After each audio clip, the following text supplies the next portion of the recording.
देवाचा पलंग काढलेला आहे। ही प्रथा व परंपरा आहे। आषाढी व कार्तिकीला संपूर्ण भारतातून लाखो वारकरी श्री विठ्ठलाच्या व माता रुक्मिणीच्या दर्शनासाठी येतात। वाट पाहे उभा भेटीची आवडी।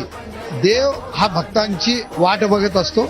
त्या दृष्टिकोनातून कार्तिक शुद्ध पंचमीला देवाचा पलंग काढायचा आहे। आता फक्त सकाळची नित्यपूजा झाल्यानंतर नैवेद्य झाल्यानंतर गंधाक्षता एवढाच उपचार चालू असतो आणि त्या दरम्यान भाविकांना जवळजवळ 4 तास अधिक दर्शन मिळते आणि त्यासाठी जास्तीत जास्त भाविक दर्शन घेतात। मंदिरे समिती अगदी सज्ज झालेली आहे।